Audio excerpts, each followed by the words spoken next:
Good morning, everybody, and welcome to this first Labour Housing Group National Policy Day for 2021. Appreciate it's a bit of a difficult time because we have elections coming up, and I know many of us are very busy out campaigning. So thank you for joining us for this important session today. For those of you who don't know me, I'm John Cotton. I'm the chair of Labour Housing Group, and I'm also a Labour councillor in Birmingham. Today's session is focused on learning from experiences in the Southwest. For 40 years, Labour Housing Group has been championing the vital role that local innovation and local Labour leadership plays in delivering and shaping housing policy. So we're really excited today to be learning from the experience of colleagues working and campaigning in the Southwest. Yet again, we've got some excellent speakers and panelists joining us, and we'll be hearing from two of them to open up today's session. Just a few points of housekeeping. Obviously, we've all been muted to start this. If you could keep your microphones on mute so we can hear what our speakers have to say. There will be question and answer sessions after our first two speakers have addressed us. And I'll take some questions at that point. If you want to come in with a question, if you can either raise your electronic hand or put a comment in the chat, and we'll pick that up and bring you in. So with no further ado, I'd like to welcome our first speaker, and I'm really delighted to welcome the mayor of my second favourite city that begins with B. It's Marvin Rees, who's the mayor of Bristol, and he has been since 2016. Really grateful to you, Marvin, for joining us this morning. I appreciate how busy you will be running for re-election, with which we wish you the very best of success. And we're all looking forward to hearing about the work that you've been doing in Bristol to tackle the housing challenges in your city and the difference that strong Labour leadership is making there. So with no further ado, over to you, Marvin. Well, thanks very much. Yeah, it's great to be with you this morning. Maybe if I just talk for a few minutes and then whatever questions you have. So, and I thought, actually, I might as well start with a list I really enjoy reading at the moment, which is about some of the developments we've got coming through. Ashton Rise, 133 homes, 40% affordable.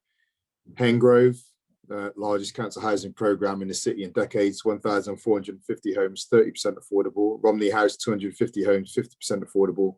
Bonington Walk, 185 homes, 50% affordable. You know, it's been a real chapter change in the city's you know, just approach to housing, its understanding of housing over the last few years. It was one that was sorely needed, because many of the problems we face today are because the city has just not dealt with housing. And also, I'd say delivering homes in a new way. It's our own housing company, which I could say a bit more about in a bit.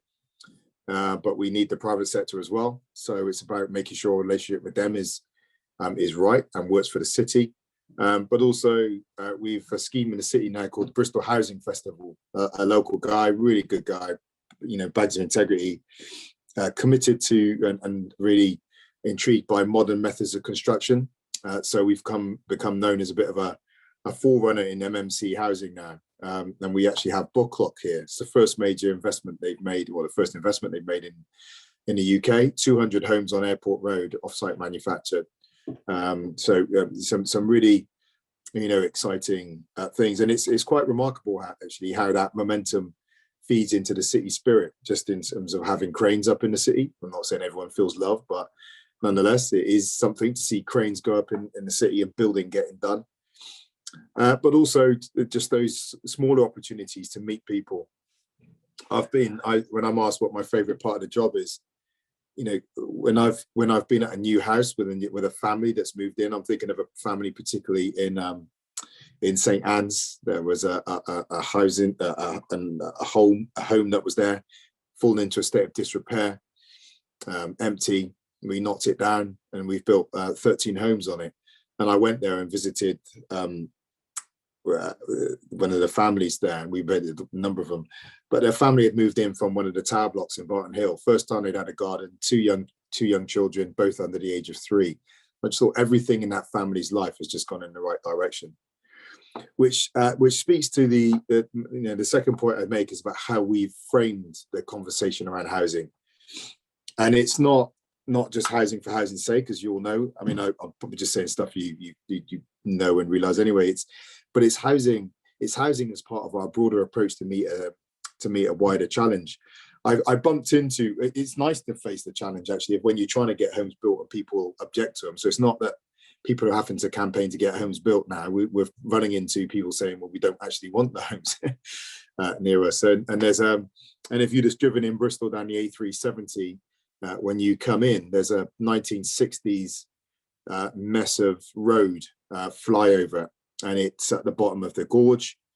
And it just consumes the land down there, so it's dead land. And we've been looking at bringing that forward. We know we can probably get about 2,000 homes down there on the waterfront, put the flood defences in at the same time, and all the rest of it. It would be fantastic. Now, I faced quite a bit of reaction when we announced these plans to start working up the plans to deliver these homes. So I went to a meeting, and I probably had 350 to 400 people, local people, who weren't necessarily happy at what was going to happen. And I said, look, my point is not to come and say this is what needs to happen. This is what needs to happen on the spot. The point we need to get to is what can we agree is the challenge we're trying to take on that housing, delivering homes fits into. And the truth of it is that we have rapid urbanization. Bristol has a housing crisis today, 13,000 people on the waiting list, 700 households in temporary accommodation. And then we are a bit of a hub for homelessness as well, being an urban centre in the middle of a very rural area. And I'd say with good services, both housing services, mental health and addiction. So we do draw in people for rough sleeping. But our population is going to grow by about 96 to 100,000 people over the next 25 years. So doing nothing isn't an option. And the prospects of housing riots as well as food riots in the future could be there. We also have to meet that challenge in the face of a climate emergency and an ecological emergency. So the question of house building also fits into the kind of homes we build and where we build them. So if we build zero carbon homes, but we put them 4 miles from main employment, entertainment, retail districts, that's a problem. We're building in transport dependency, carbon, the likelihood of increasing new energy, and electric cars aren't the panacea as well. The components for the batteries involve lots of injustice in their supply chain. So we have to just try to minimize the dependence on energy in its entirety, build our homes in active travel distance to where people need to get to. And that means building centrally, and it means building more densely. And shock horror, I know some people, it might actually mean needing to build up so we can build on the same footprint, because that also creates land space for grass and trees and biodiversity and the rest of it. We have to minimize both the energy and the physical footprint we have, surface area footprint we have on the planet as well. So I said, we've got these housing crisis, we want to solve it, yeah, right. Climate crisis, yeah, so we build in a location. Ecological crisis, yes, and also we have a crisis of inequality, which has come to bite us recently, hasn't it? Through COVID, it's been exposed, and it shows us that inequality is not just a social justice issue, but the longer, say, something like COVID is out there, the more opportunity the virus has to mutate and become vaccine resistant. So in a very real and raw way, we are realizing that social inclusion, inequality are issues of the common good, not just issues for committed campaigners. And that comprehensive approach has really been the framework in which we've approached housing. Is, as many of you will, it's not just about units, it's about how we put the building blocks in place for city systems that tackle inequality, but also reduce our dependency on energy and help us tackle the climate emergency and ecological emergencies, as well. And really that conversation has then fed its way out into an approach that means that it's not just about the local authority. We work with something called the Bristol One City Plan. It's won quite a few awards actually, and quite a lot of attention. So rather than there just being a strategy for the council and a strategy for the health service and a strategy for the police, we've brought the city together to write a single city plan with a common vision. And the vision is about bringing Bristol a city of hope, one which people can share in its success. And what we've done is we've set out a whole series of things we need to do year on year, every year, to become that city in 2050. But what that means is that all the organizations that have signed up to that plan share in their commitment to doing what needs to happen to get that plan delivered. And one of those deliverables is housing. So I was talking to our new assistant chief constable yesterday, and what we want from them is backing and support, moral support and practical support on occasion, to deliver homes. Because if we deliver good quality homes, we reduce the future demand on police services, right? Mental health, social inclusion, ending poverty, building balanced communities in which you don't have ghettos of poverty and ghettos of wealth, but you have mixed tenure housing. So we've got that whole network of organizations understanding and actually taking a view on housing delivery. I said the same to the health service. You can't just sit in a pocket dealing with fractured legs and heart surgery.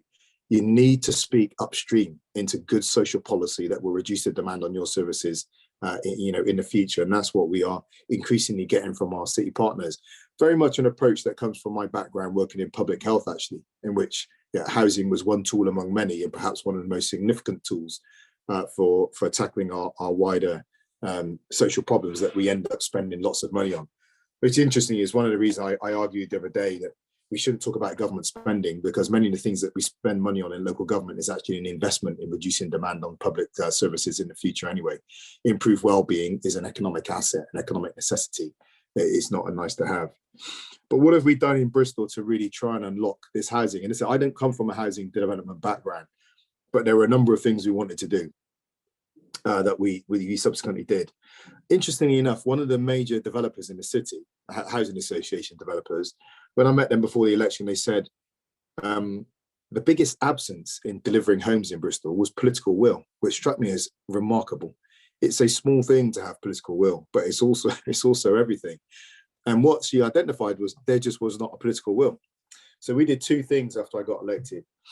One is I decoupled the political leadership on housing, so it was only housing. Before that, it was housing and transport. Two of the most controversial and complex briefs that there was, probably outside adult social care. But I appointed a housing lead, and I said, all you got to do is build houses, right? That's all you need to do. Don't worry about anything else. And that person, and then we said to housing developers, private social housing developers as well, here's your point person. You've got any problem with the system, you come to this person. But actually, we also had another conversation I thought was very rich, in that we said to them, let's not get to the point where 2 years down the line, you're in your corner, arguing to reduce the number of affordable, and we're in our corner arguing to increase the number of affordable. Let's have that conversation on day one, so we avoid all the time and financial cost of conflict downstream. You know what we want, right? We want our share of affordable homes. We know what you need, a return on investment. So let's just be real about that and get the deal done and set the framework early doors. And with that clear political leadership, we had that in place to be able to hold those conversations and navigate the council systems. And I think that paid dividends. People knew where to go. We also began to change the leadership of within our administration, or I'd say people, sought new opportunities. We needed people who wanted to get things done, not just people who ran processes. And I did find, I find it quite remarkable that we often didn't have deadlines. We had seasons when things might happen. And if it didn't happen in that season, it might happen in the next season. And our point was, no, we need deadlines, right? And if we don't make the deadline, you know what? We didn't make the deadline. But don't give me a season or two, of when it might happen. Tell me when it's going to happen. And we really came in on that. So there was a culture change. And I would say, over time, and it takes time, as many of you would know, there was a personnel change as well, but it had to be action delivery focused. I will say, in our own party, actually, the other day, a councillor in full council said, being a councillor isn't all about delivery. I was quite dumbfounded by that, because people without a house, mums with 2 kids like mine was, who just left the refuge, living in a housing estate, need a house. They don't need us pontificating over cups of tea. They need us to deliver. So I find that a remarkable statement from a Labour councillor. So changing that team, and that actually meant a reorientation. We had to start to chip off things that were actually not necessary. You may know that there were plans when I came in place to build an arena in the city centre. You may not know, it was a big city, a big story in the city. I thought it was the wrong thing. It was the wrong use of that piece of land, prime piece of land in the middle of the city, wrong thing to do. And actually, I've been proved right, because we'd be in ownership of a £200 million arena that we wouldn't be able to open in the pandemic now. That would have been a disaster.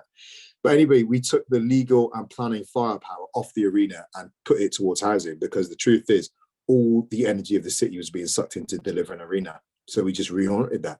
New team, political focus, reorientation, absolutely essential. But we tried to open up the taps on other ways of delivering as well. You may know that we've started our own housing company, Gorham Homes. Again, we've got land all over the city. This is about another avenue that we can then bring forward to make sure that we're bringing land forward at pace, at scale in the city. So Gorham Homes, they'll be happy to share more, but setting up our own company, you know, we've had a tough time with Bristol Energy, a company that was set up for us and we inherited and we managed to manage, but housing has been a fantastic, housing is a great field for us to be in rather than energy. But also Bristol Housing Festival, if I can just say something about that, we've found good people who want to get good things done. I think it's one of the things I say about what is good leadership, right? It's not being an expert in all things or knowing the answer to all things. Sometimes it's just about creating the conditions for good people to be able to flourish. And Jez Sweetland came to us with an idea. A lawyer, used to be chief executive of Barristers Chambers, was passionate about housing. We ended up with 6 modular homes going up as a showcase on the waterfront in the city.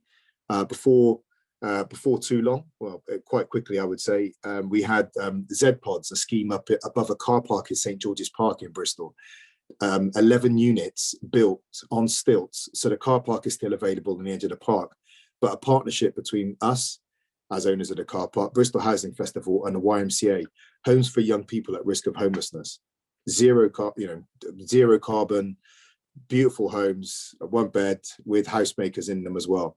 There's a launchpad scheme with United Housing as well, containers turned into homes, again in a car park, underused car park. But that, interestingly, is a mix with the University of Bristol. So young people at risk living alongside students, so that co-mentoring, that lifestyle, you know, beautiful units. It's not somewhere people will live forever, but it's a place they're going to live for a period of time and have a good quality of life.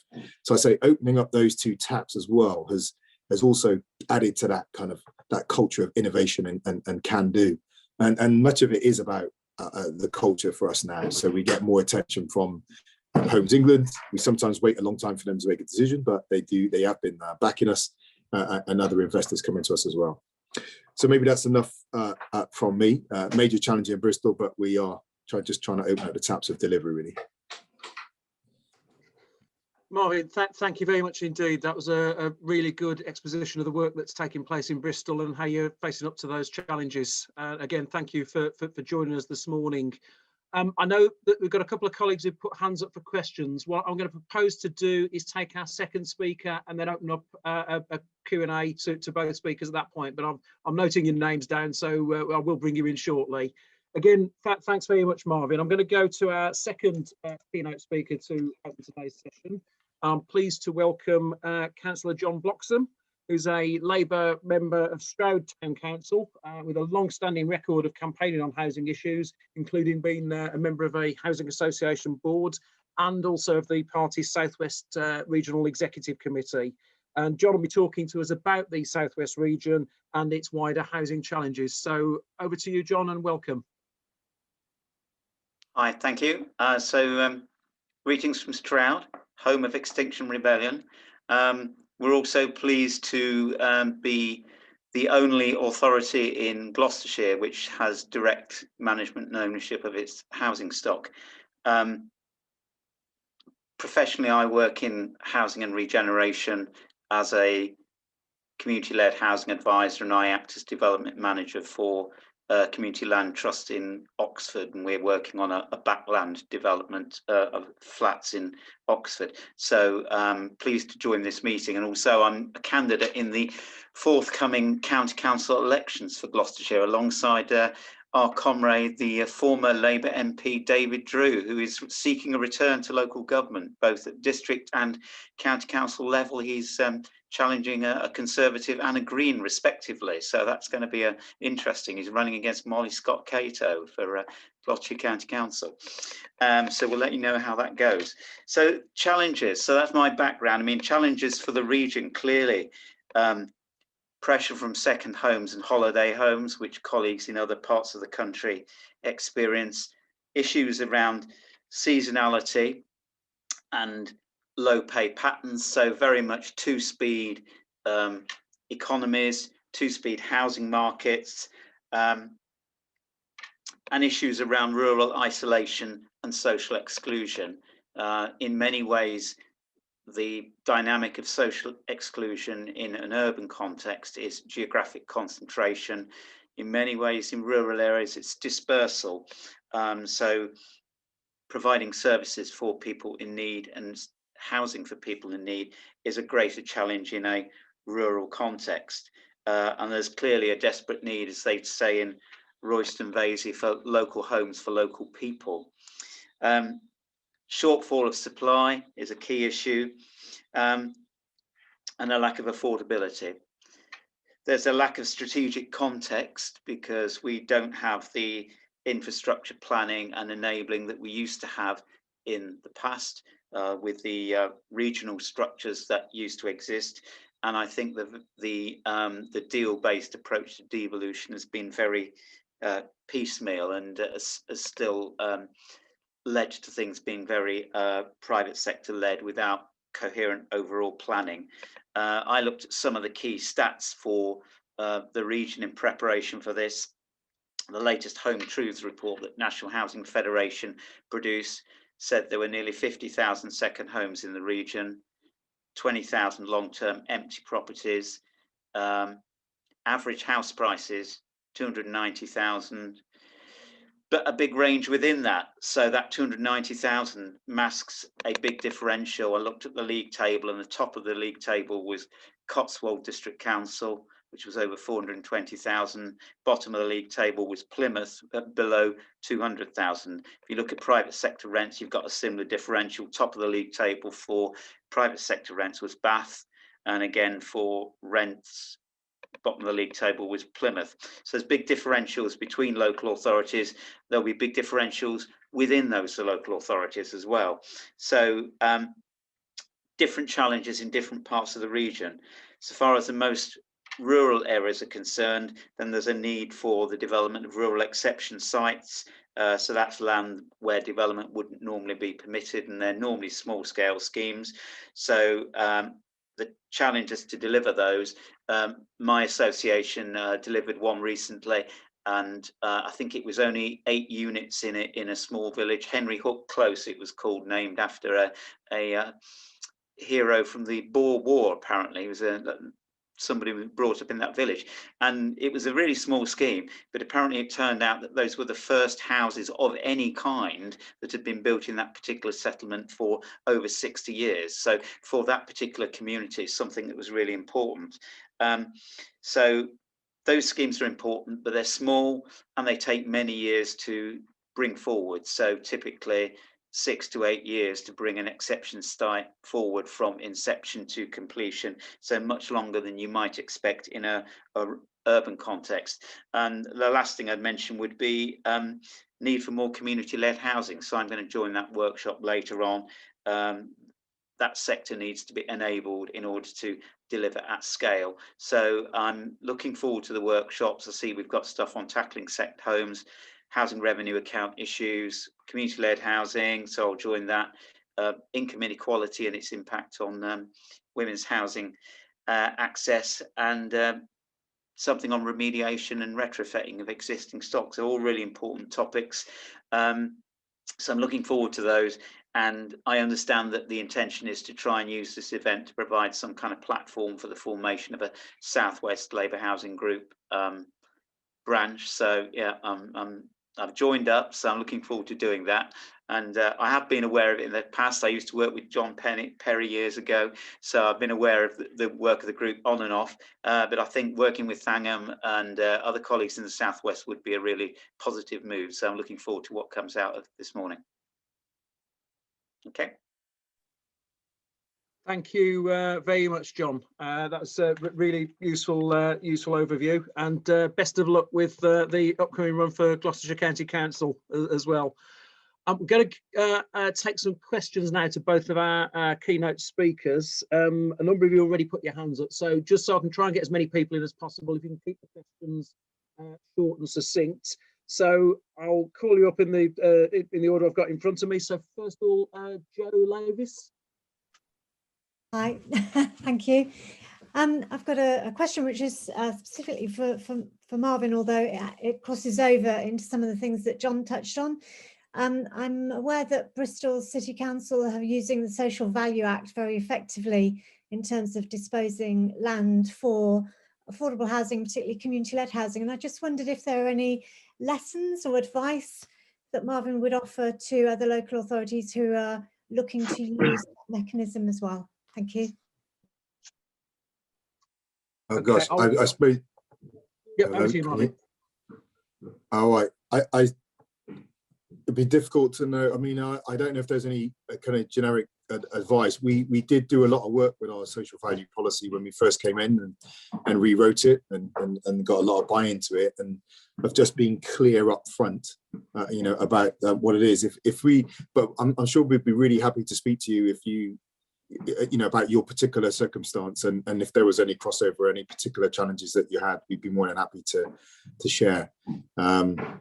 But in terms of, I mean, in terms of the approach, we've just been very clear that if people have got solutions, we want them to come forward. And we've just tried to create a very welcoming environment for people to come forward. Thanks, Marvin. John, was there anything you wanted to add on that question? Monday, where's your phone? All right, so land availability obviously has been a key challenge. The CLT that I'm working for has acquired a piece of land, so it persuaded a social investor who set a trust up to provide a soft loan in order to enable forward purchase of the land, because it had planning history. The group was confident in doing that ahead of getting further planning permission. So we've been going through that process over the last couple of years. So that's the kind of at a micro level. We're in a growth deal. So Homes England money in Oxfordshire is devolved to a consortia of local authorities. That's proved quite challenging, because whereas we would have a line of sight with Homes England rules and procedures, it's been quite difficult to navigate our way through the growth deal, particularly because the accountable body, which is the county, basically knocks down the administration, applications and payments to the component part district councils. So you're down to small district councils with very limited resources, and bringing those together and working your way through them has been quite a challenge. So I think the devolved deal, growth deal, in the absence of a strong coordinating mechanism, has not particularly helped us in many ways. You know, we'd have been better off just bidding straight into Homes England. So we're going through that process at the moment. Thanks, John. The next question is from John Bevan. Marvin, I'm a councillor in Haringey, North London. We're building. Can you tell me what was the motivations and the reasons for setting up a separate company rather than just building all yourself as a council? Because it allows us more flexibility, and the company can get access to financial deals that we wouldn't always be able to as an authority itself. So that really was it. So we'll still do our own deals as an authority. But it just opens up another opportunity on to drive delivery, and they can enter into partnerships that, again, at a pace that perhaps sometimes we wouldn't be able to as an authority itself. Thanks. The next question is Pat Turnbull. Pat.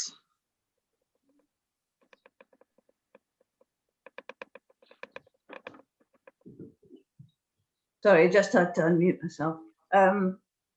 Well, I'm coming from London, and a lot of things Marvin talked about, London has done some of this already, and the results have not necessarily been positive. So, for example, the concentration on numbers rather than type and affordability and tenure and things like that. Waterfront private developments, container homes, housing companies, they've all got their problems. What I wanted to ask Marvin was how many social rented homes are you actually able to deliver? And just on a sort of campaigning point, I found out recently that actually it was a Conservative government which built the most council homes in a year in 1953. And to me, that means that there is leverage if we all work together to bring massive concerted pressure on the government to provide the funding to build and refurbish council housing, rather than spending it on the things it's doing at the moment, which is mainly backing up the private housing market. So I just wondered how Marvin responded to that. Well, I think every strategy is and every approach is prone to failure and perversion at some point. That doesn't mean that the drive in and of itself is problematic. Sometimes it's about implementation and poor leadership of that approach. So I will say that our offsite manufactured ZPOS is an absolutely fantastic scheme. We've got young people who would otherwise be homeless, struggling, now living in top quality homes within half-hour walk of the city centre with support going on. The same with the launch pads. Bonington Walk is a net gain biodiversity scheme again coming through. So there's no, it takes constant vigilance on that. So like I said, anything can fail.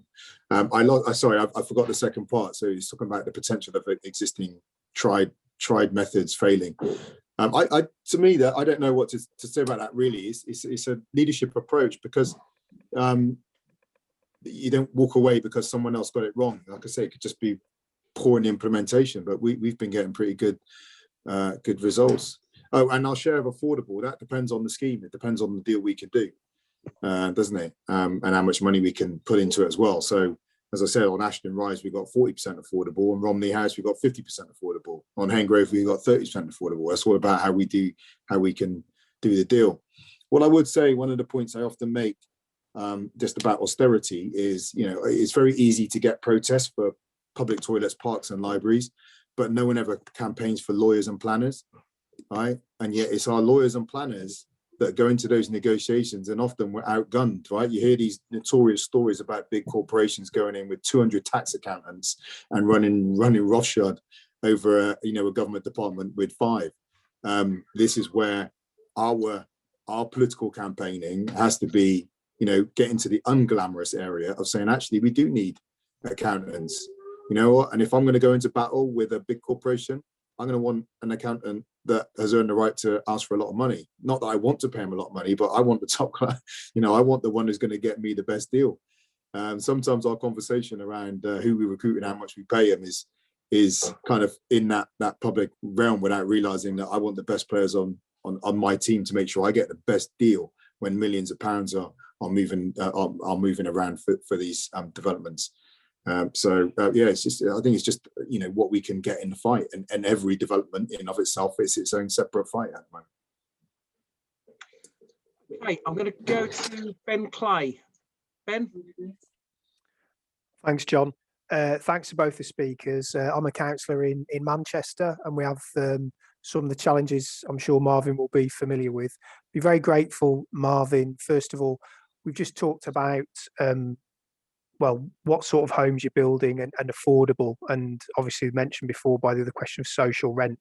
So in Manchester, we have a definition of a third of household income being affordable, but obviously a third affordable is a dirty word for many of us because of the Tory kind of definitions which of affordable housing, which are not actually affordable to many people in this country. So I'm wondering what you use to measure affordability as a kind of from policy basis in Bristol, and how that relates to some of your policies. Also be interested in what you've done in terms of the support for those container homes, because this was something that was floated in Manchester, and there seems to be a bit of people shying away from it because of a fear that it's going to it would be attracting all sorts of unwelcome activity, and that there would be problems without sufficient robust support on site to ensure that it was well managed. And I'm just wondering how you get around that. Also, like to congratulate John for having the council owned properties in Stroud, and just ask how that works with affordability in Stroud as well, in probably a very high demand and high value area. Thank you. Brilliant. Thanks, Ben. Marvin, do you want to pick up the first part, then I'll go to John? Yeah, sure. So on support, yeah. So those homes, the homes we brought forward, particularly for young people, come with support. So the Launchpad, for example, is a mix with the student union, and so there is that kind of support relationship around it. Same with Z-Pods, because it was done in partnership with the YMCA. The YMCA have two kind of like homemakers, placemakers, community builders living on the site as well to support those young people. Outside, since the beginning, we've really tried to have an approach that I mentioned at the beginning. We had a mix of tenures, so it didn't have one type of housing, so you generally get that mix. It's a thick book, but there's a book called Battle for Bevsty, and they were saying that actually having mixed tenure, mixed income housing is one of the single most important policy interventions they've made on housing delivery. And we were saying that anyway when we first came in, but it was good to get the validation that is one of the things we need to do. We recognise the challenge around affordable, because Bristol, of all the core cities, has the highest affordability ratio or unaffordability ratio. Housing is over 9 times the average salary. That's the biggest of all the core cities. And we've got a major problem with gentrification in the city as well. Other places, London, similar areas I grew up in, like Easton, St. Paul's, becoming unaffordable as they become fashionable. I think, interestingly, some of the biggest anti-gentrification campaigners are actually the gentrifiers themselves, right? So, kind of, I don't want to, alienate, but kind of artsy come in and then start getting a campaign against the system. But it's a challenge for us. But we've really tried to drive in on affordable being less than a third of your income. We can make that happen sometimes, and we've had the mixed tenures. So we've had key worker housing, genuine rental housing, trying to bring the housing associations through with their developments as well. So they genuinely are affordable. And obviously we have the biggest housing development scheme, council housing scheme in decades up at Hengrove with those 1,400 homes, and 30% of those come in affordable. So they will be genuinely affordable in that rental market. But we are still struggling to make sure that it does reach that kind of 1/3 of, of household income to be of genuine affordability, as opposed to just the government's definition of 80% of the market. We face the challenge as well. Thanks, Marvin. John, do you want to come in on the other part of Ben's question? Yeah, so Labour's been the lead party in the local authority for the last 10 years, and the council house building programme has been part of what the administration's wanted to do. The properties that have been built have been done on affordable rent. The aspiration had been to do them at social rent, but the programme was also dependent on Homes England funding for delivery, and that took it down the road of affordable rent in order to make that particular programme work. So these have been built as council houses rather than through any vehicle. So there is an issue around the vulnerability of the new build stock to the right to buy, because that issue is obviously unresolved. And the dilemma is, unlike other vehicles such as community land trusts or housing associations building in rural areas, they are very vulnerable to the right to buy, albeit that the cost floor applies, and obviously that may dampen demand to some extent. But in the long term, there's clearly an issue there. So personally, my view is it would have been better to have found a different vehicle in order to deliver that and to enable that, rather than building them through directly owned and managed council housing. But obviously the increased stock is very welcome. Thanks, John. I'm going to try and take as many questions as I can, conscious we're going to workshops at 11:15. So can I go to the next question from Rachel Blake, please? Rachel. Yes, thanks. I just wanted to ask about delivery, and Marvin was really powerful about the challenges of delivery. What do you think are the biggest barriers to delivery, Marvin, and what do we need to lobby and campaign to change in order to make delivery more straightforward for councils? So I'd say my immediate challenge at the moment is the capacity within the team. It's that point I made about the backroom staff that are not often the focus of our political campaigning.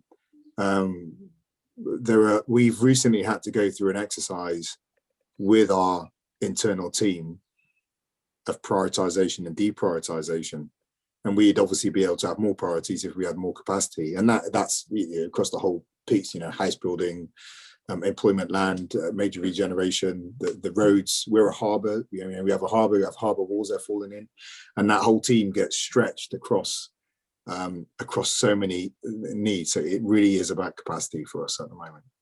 And then obviously on the other side of that, it's about having the money to be able to do the deals and the certainty of the money coming when we go into partnership with a developer. So yeah, essentially it's about money, right? It's about adequate funding of local government for us. As in so many things, isn't it? Yeah. Okay. Take next question from Adam Osen. Adam. I have a question for Marvin specifically. I live in Harlow, which is a little way from Bristol, but I have been, before COVID, coming to Bristol to help Bristol's homeless, to help them build homes.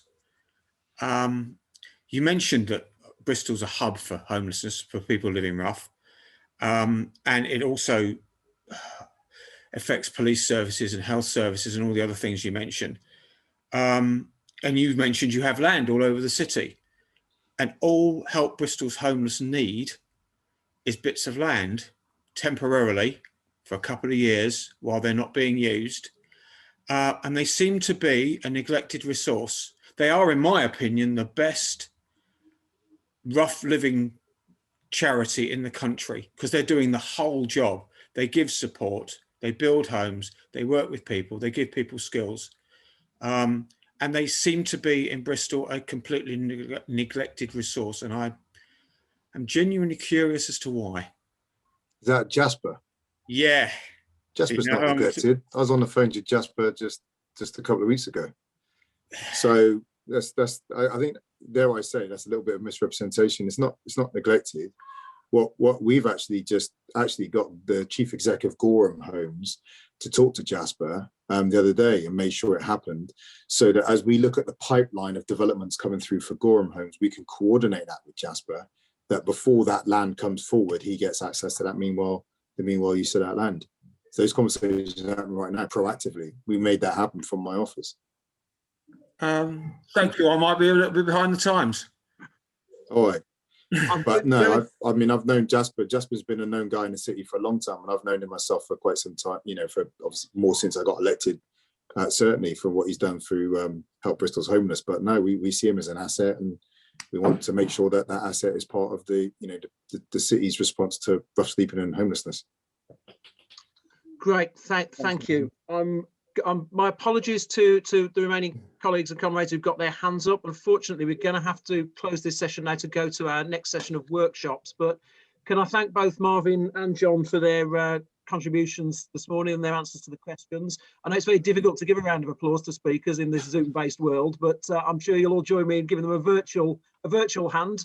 I see that. Yes, there we go. Thank you. I gotta just say, Adam, if there are any problems you're coming across that I don't know about, then I need to know what those are, because sometimes there is a breakdown between what the political leadership say and then the way a machine works. So if there is a breakdown, then I need to know, so we'll sort it out. All right. Marvin, can we get in touch with you in any other way after this? Because the question I've got is a very specific question. And is there any way of getting in touch with you? Yeah, mayor@bristol.gov.uk. mayor@bristol.gov.uk. Okay, thank you. All right, no problem. Take care, everyone. Have a good day. Thanks. And best of luck with your elections, Marvin and John. All right, thank you. Bye-bye. Okay.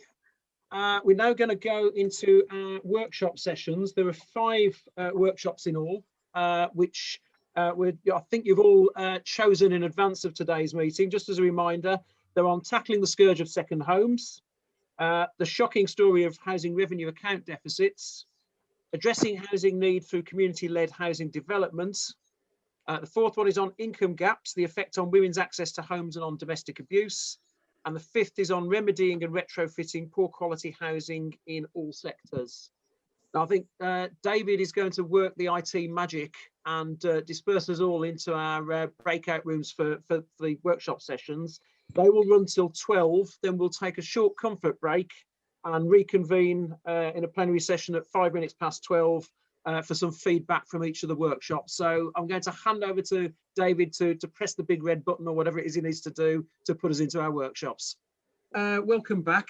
I hope you've all had a chance to grab a cup of tea or coffee or your beverage of choice. We're going to just take some feedback from the workshops. That'll take us up to about 12:15, and then we'll be hearing from Thangam as our next keynote speaker.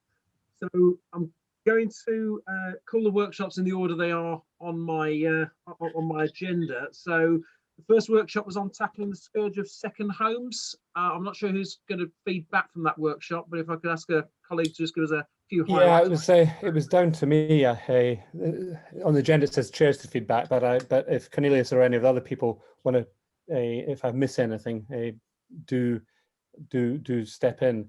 It's a really good discussion. We had some real experts in the breakout group, and Cornelius gave a really good presentation and is a passionate advocate for action on this subject. A couple of recommendations. First of all, under Margaret Thatcher, local authorities had the ability to double the council tax on second homes, and that is something that we should look at reintroducing. Secondly, there is a tax loophole for holiday lets, the business rates property tax. If that was got rid of and the money redistributed to particularly, and an important thing about all of this is to make sure that the money that's generated by these changes actually goes into affordable housing locally. That's another very strong suggestion. Overall, there was a recognition that actually one of the ways to do this is to give local authorities the powers to do these things, and actually not necessarily have a national system that forces people to do it. Actually, but giving local authorities the powers to double council tax or to get rid of the tax loophole. And that's something that would have to be debated. Also, planning controls. There are local authorities that have used planning towns and local authorities use planning controls to insist on new build being only available for primary residents, and that's a useful way of actually making sure that towns like St Ives. I mean, one of the statistics that came out is St Ives, very popular, one of the most popular tourist destinations, has the worst child poverty statistics in the whole of Cornwall. So prosperity in terms of how a town looks in terms of its affluence and its popularity, there's a hidden poverty level that comes out of having property values that are unaffordable for local people. So looking at planning and looking at licensing as well as vehicles to control second lets and holiday lets, Airbnbs and second homes. There was a bit of a debate about whether or not you should also have a change of use. The actually change of use there should be restrictions on that if the local authorities would be able to implement. So if you wanted to change a house to a holiday let, that should be something that should be controlled and actually not allowed in certain areas. So, but again, I think the approach is let local councils decide. They know their areas and their local housing market. The other suggestion that came forward was the idea of a tourist tax, or perhaps better worded as a sustainability tax. Now, cities like Edinburgh have looked at this, and it's quite popular on the continent. So particularly in areas where there's a high level of tourism, that would be a very good way of making additional revenue, and actually the community is benefiting from having that sort of influx of mass influx of tourism. and it is something that happens across Europe. The other point that was made very strongly was, actually what the basic problem is the lack of the delivery of new affordable housing, and that's a universal thing across the country. So that is also a thing that adds into the fact that we've got that second homes have a the property values, the hit on property values that second homes have makes housing more unaffordable. And just to kind of sum up, there was a quote that Cornelius used, which I think was a very good one, that an additional property is a luxury. You tax luxuries to pay for necessities. And that is the general principle that should guide our approach to this, and not give tax loopholes, as Sunak has done through stamp duty and other things that apply to holiday second homes. They're not your principal residence. They're a luxury or a business. They should be taxed accordingly. So it was a very good discussion. The final point was that there is a real need for a network of people across the country to kind of discuss these issues, and that's something that maybe hopefully Labour Housing Group can help facilitate. But councillors in areas that are particularly affected by this talking to each other, and I think it was Marcus who raised this in our group, who's a councillor, who said they've been trying to talk to people like Cornelius about the common issues that they all have in areas where holiday homes and the Airbnbs and second homes are a real issue. Brilliant. So I'll shut up now. Very helpful. Okay, I'm going to move on to the second group, which was around the shocking story of housing revenue account deficits. Okay. Do you want to do this, or do you want me to jump in? Oh, you can do it if you want. Or if you're prepared, Heather, jump in, please. Okay, one of us better do it. So we benefited from a fascinating talk from Martin. Really suggest people read the notes, because there were kind of loads of facts flying around. I think big takeaways that there's a long history of rent money being taken out of the housing revenue account. John Healey tried to do something about this by tightening up and introducing the self-financing of the housing revenue account.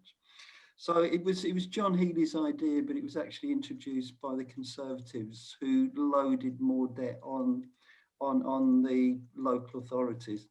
And then subsequently some significant things have happened. So obviously the government imposed 1% rent reduction, also an increase in the right to buy discount of 20%, which meant that obviously more properties have been sold. And then of course Grenfell and the safety requirements that are going to come out of that.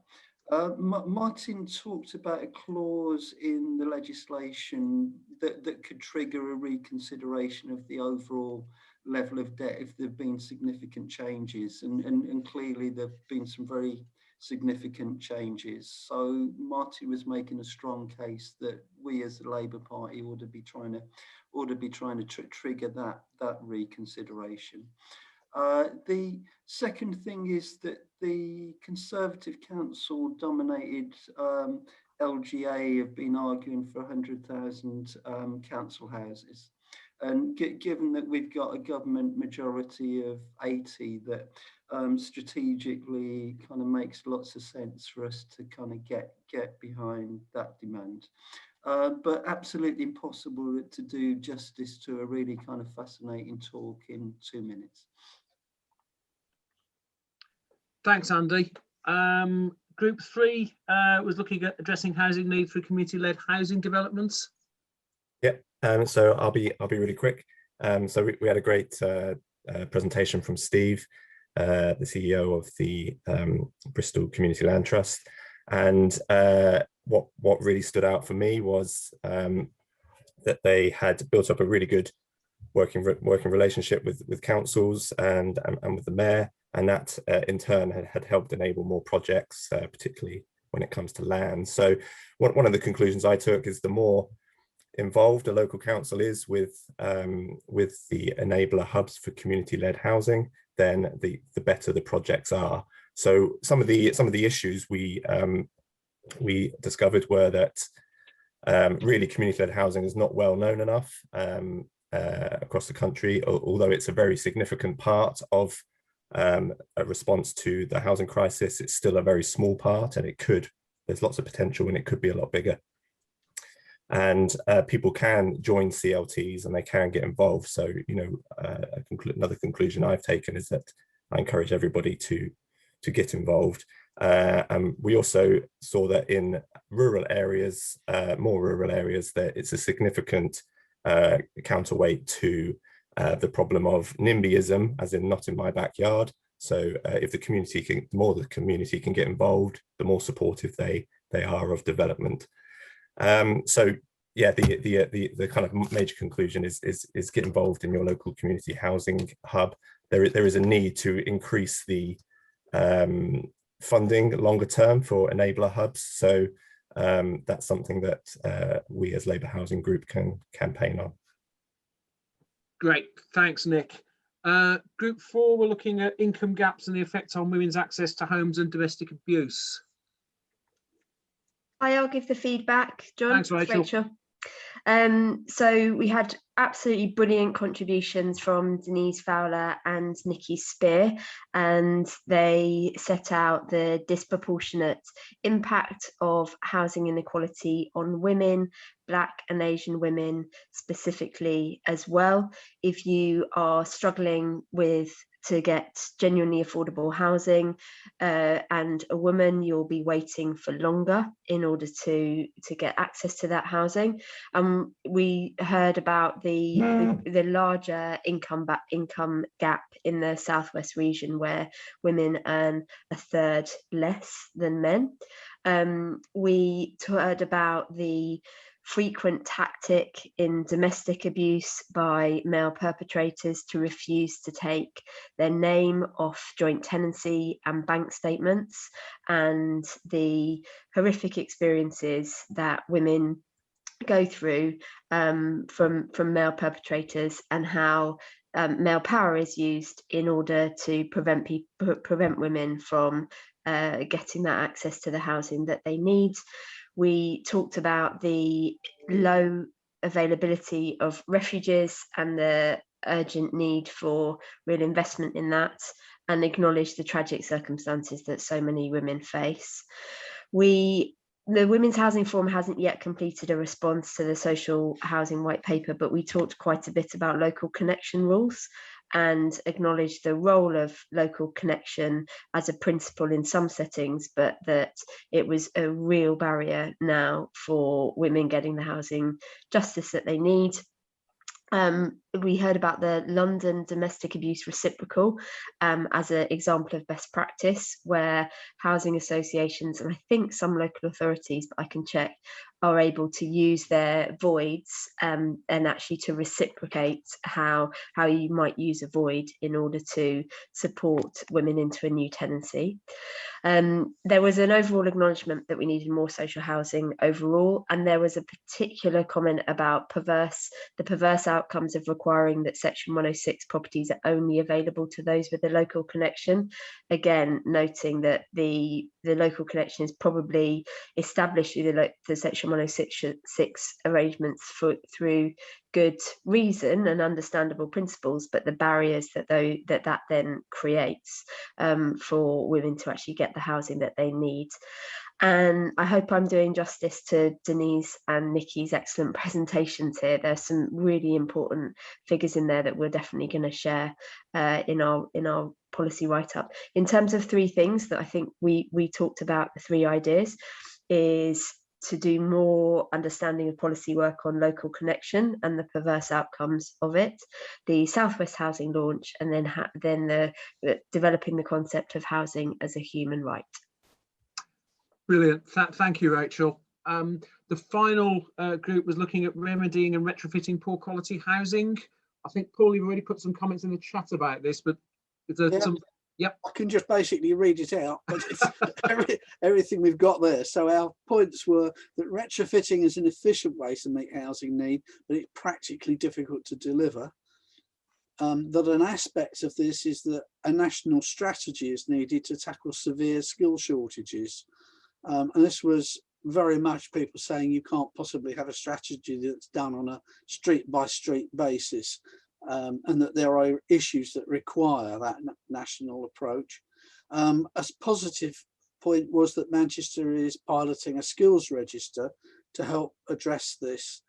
And I made a personal point from that, which is that once upon a time, the Job Centre network used to actually do that job for the whole country, but is not a shadow of what it used to be. And our third point was a couple of things, was that changes might be made on how VAT is levied on new build homes, and home improvement loans deserve consideration. So that's what we had to say in a very interesting and with a great speaker. So thank you. Fantastic. Thank you, Paul. And thank you, everybody, for your feedback on those workshop sessions. There were scribes in each of the sessions who were writing up in detail what was happening. We'll use that as the basis of the report from today's event, which we will then share with attendees and LHG members. I'm going to move us on now to our final keynote speaker, and I'm really pleased to welcome Thangam Debbonaire, who of course is an MP from the Southwest representing Bristol West, and also for the last year has been our Shadow Secretary of State for Housing, and a real great friend and ally of Labour Housing Group since she's come into post. So really pleased to welcome you to come and talk to us today, Thangam, about campaigning towards 2024 and the role that housing is playing in that. Over to you. Oh, thank you, John, for that very warm welcome, and to Sheila for organising this, and to everyone. And I just want to say a big thank you to all the Labour campaigners and activists who showed up on a Saturday morning Zoom to discuss Labour housing in the Southwest, which I think shows just how much commitment Labour members have to our transformational approach to housing.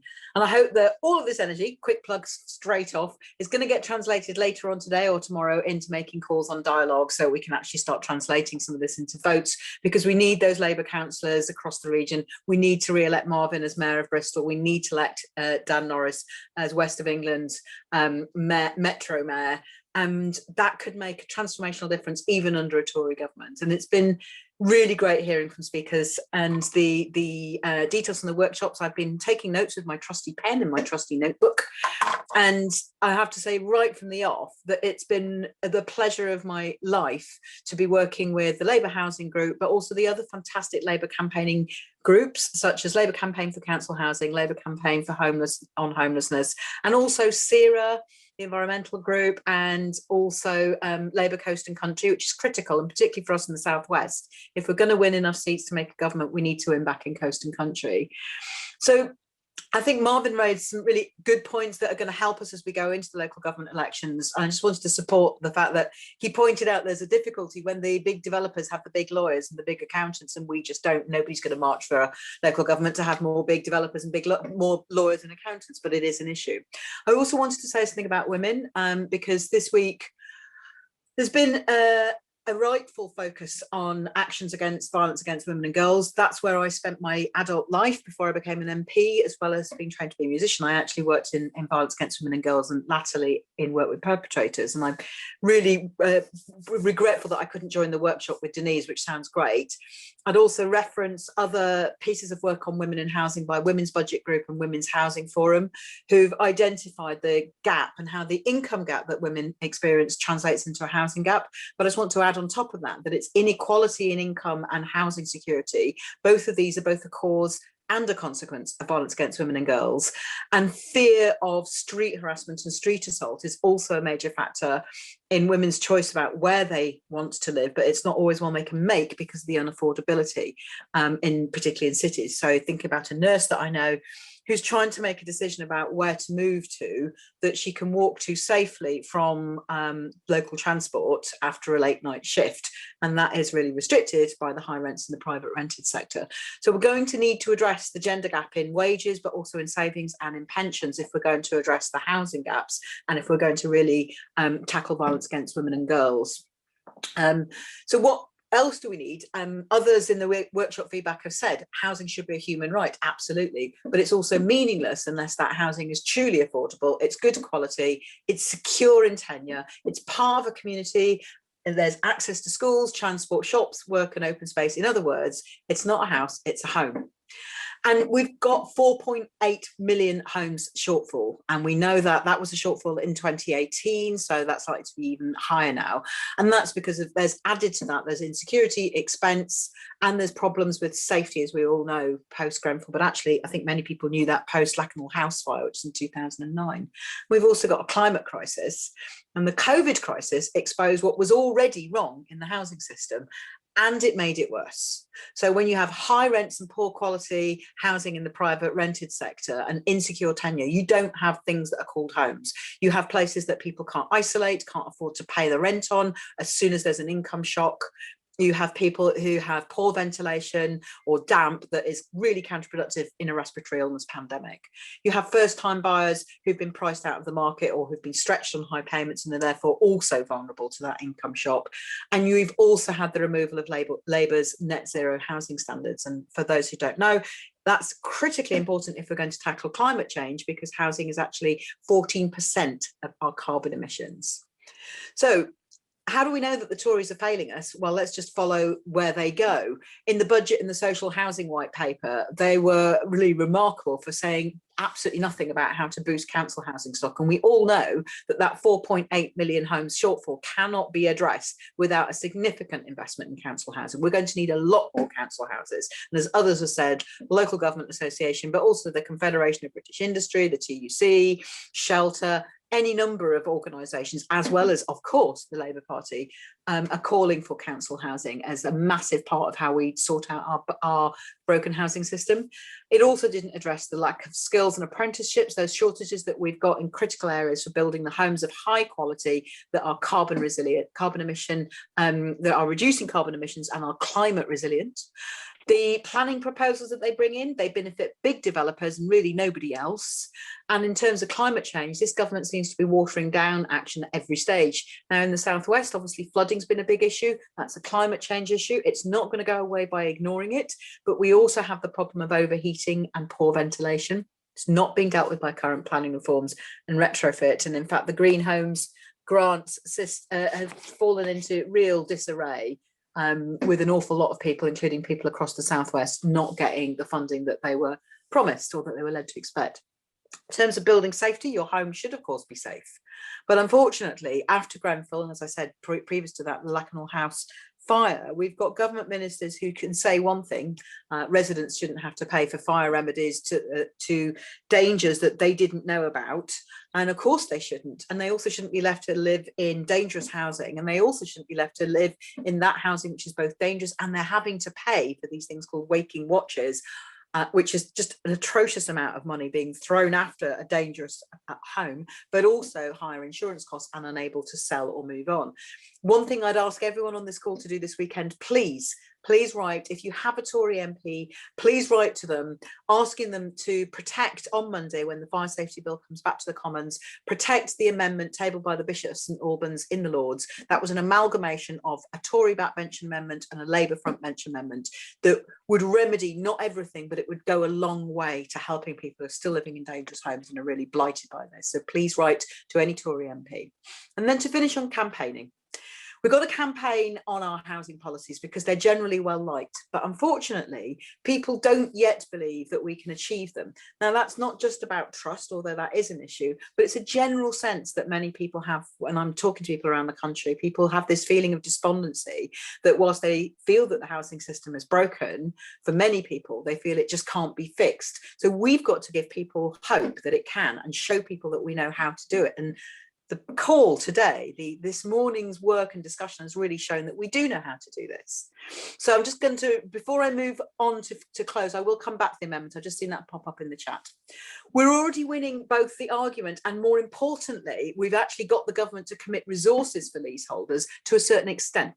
They promised a further £3.5 billion a few weeks before the budget. That was unheard of. I'm very proud of my team that we managed to get that commitment out of the Chancellor, but also that we got 3 of the major house builders to commit that they would pay for remedy work on buildings that they had built but previously were denying liability for. So I'm very proud of my team and the work we've done there, but there's still a lot more to do. So please keep lobbying the Tory MPs. It's the Bishop of St Albans amendment. They'll know what it means. It's the one that protects leaseholders from having to pay for the costs of remedying fire safety defects.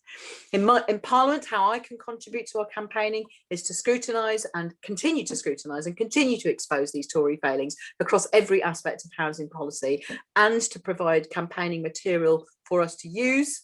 I report to the Labour's Policy Commission on Housing and Transport and Local Government, and that's incredibly helpful, and thank you to anyone that's on this call who's on that commission. It's really useful. I can visit CLPs. There's absolutely nothing good about the last year, but something I want us to take with is the ability to do either completely online or hybrid meetings. I've been able to visit any number of CLPs that I wouldn't have been able to do otherwise. So please invite me to come and talk to your CLP about what you want to see. I have local councillor representation on my team. Councillor Darren Rodwell, who's the LGA Labour Group's housing lead, sits in my team, attends team meetings, participates fully as an equal member. But I also have a contact group of Labour housing councillors that I consult. We've just started that process, and there'll be more of that as we go on over the next few years. As I said, I work closely with the Labour Housing Group, and I really treasure and value the wise counsel I'm given, but also the other Labour campaigning groups are absolutely critical, and more contact with it. After we get past the elections, I'm hoping for more contact over the next few years on policy development. And what we can do then is we can campaign first and foremost right now for the local government elections, and also for the devolves. So don't forget Wales, don't forget Scotland. It's really important that we beat the Tories into second place in Scotland, and that we deprive the SNP of their majority and make those arguments about Labour being the party with the values for a recovery from COVID. We need to give those good practice examples that you've heard this morning from people such as Marvin and the other fantastic Labour councillors on what Labour can do, even under the Tories, but start building that picture of our values and what we could do if we had a change of government. Because as well as being the local government campaign, this is also the start of the 2024 general election campaign. We can survey, consult and listen to local people, and I'm working with the Labour Housing Group now on a survey that I'm hoping we'll be able to do towards the end of this year, actually to give CLPs a tool to take out and consult local people about what their housing aspirations, needs and views are. I'd like us to be campaigning on homelessness, on young people's access to the housing market, on first-time buyers, on the reform of the private rented sector, obviously on council housing, and that's boosting numbers, and it's going to have to be massive, but also on leasehold and safety, as I said, and critically on net zero housing. So we can do this. We absolutely can. We know we've got the right values and the right policies and the right knowledge. We just need to up our game with the work and the campaigning, which I know we're all capable of doing. I look forward to joining you all on the doorstep when we're allowed to do that. But until then, on dialogue sessions, to winning more seats across the Southwest this May, and then to building towards a winning general election campaign in 2024, when I think we're going to win on housing. Thank you. Thank you very much indeed, Thangam. And I see the virtual rounds of applause are taking place there.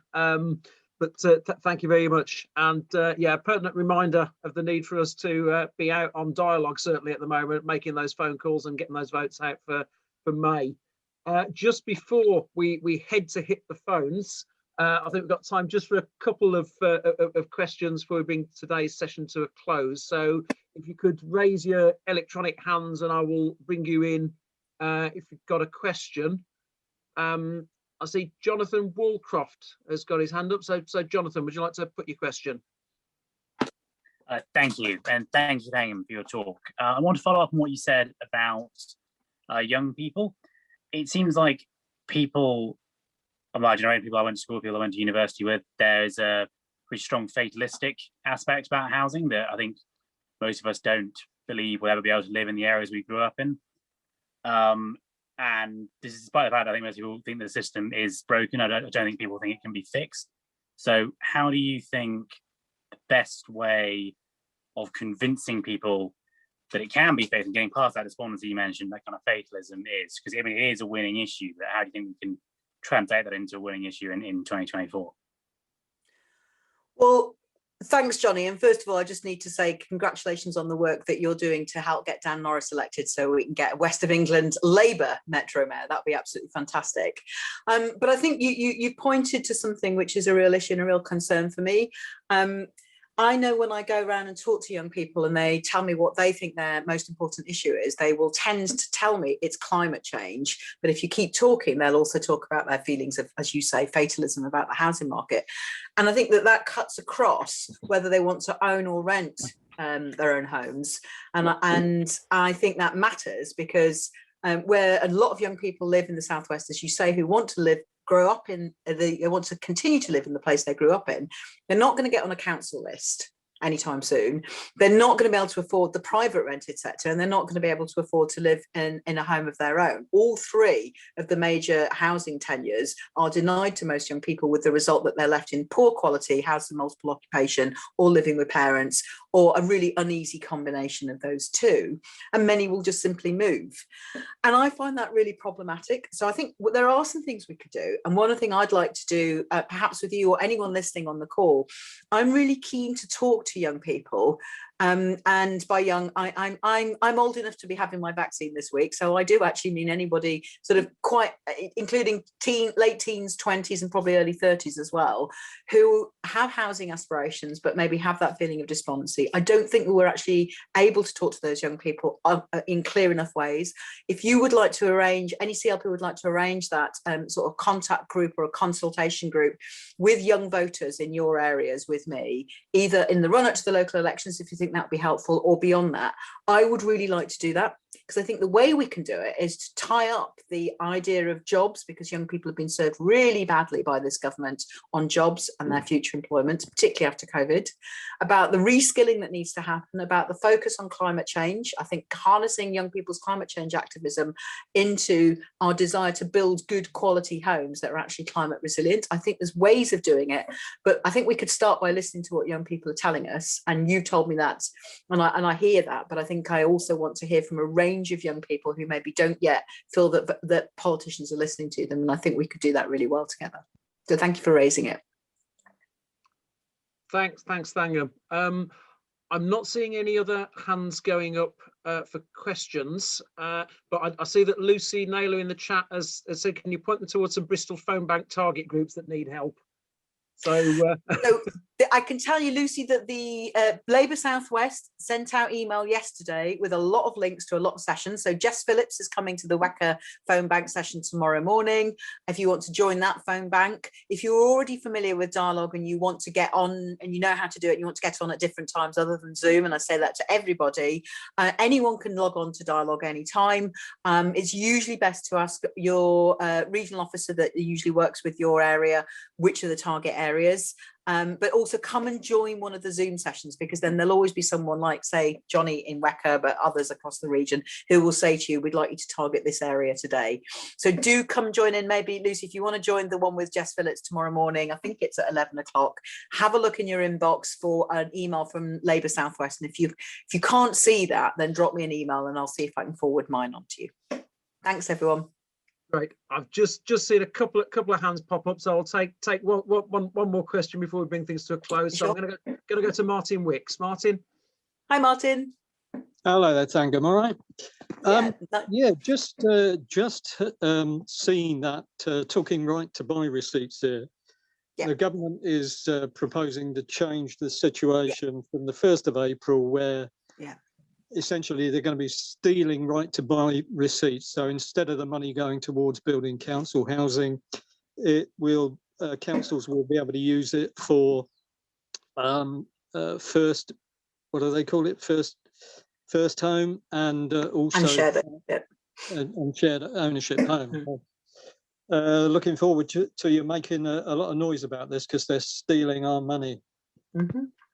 Yeah, they've been stealing our money a while, and they've just found new ways to steal it. I just got that yesterday afternoon, that paper, and one of the things I've been doing this morning is analysing it and consulting with local councillors and starting that process now, because it's obviously we need to make a lot of noise about what the government are doing on right to buy. It's obviously a terrible policy, and it hasn't addressed the issue of supply. That what they put out yesterday. I mean, I need to work on the detail, but yeah, I'll be making a response. Absolutely sure, and it'd be good to get your views in detail when you've had a chance to analyse it as well.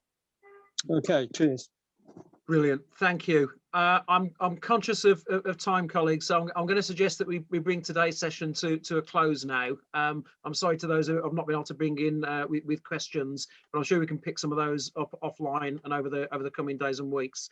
Thangam, again, thank you very much for joining with us today, and yes, let's all get out on the campaign trail and make the difference, win those votes, and get Labour people elected who can then do the things we want to see happen. Could I just take this moment to thank all of our keynote speakers we've had today and all of our workshop speakers as well. I think you've helped to make a really thought-provoking and excellent set of discussions. Also, I'd like to say a word of thanks to Councillor Terry Elliott from Ilfracombe, who was due to join us today but couldn't make it because she then got her appointment for a COVID jab. So obviously that took priority, but she did share her notes on the community-led housing work. So thanks, Terry, for doing that and for supporting us in that way.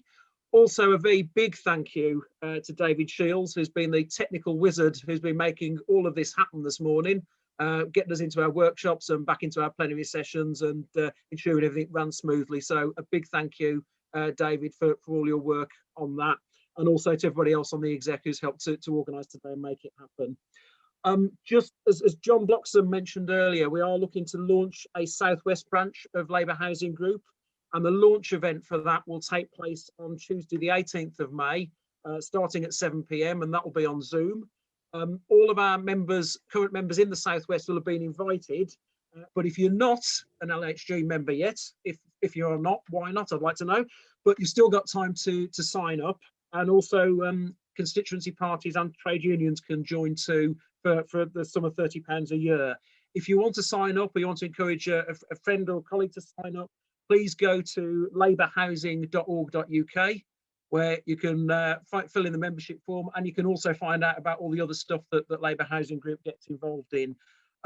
Also, please check out the Red Brick blog. That's redbrickblog.co.uk, which includes lots of very interesting articles and perspectives about issues in housing policy. Really good way to get involved in the policy debate. Finally, for Labour Housing Group members, we have got our AGM at 2 o'clock today. So that means we've got an hour and 20 minutes to make some phone calls on Dialogue before we get together for our AGM business. And the link has already been sent out for that. So thank you, everybody, for your time and contribution this morning. I think it's been an excellent session. Look forward to seeing you out, well, on Dialogue for the moment, then hopefully on the doorsteps when we can get there. And for the moment, please stay well and stay safe, and see you all soon. Take care for now.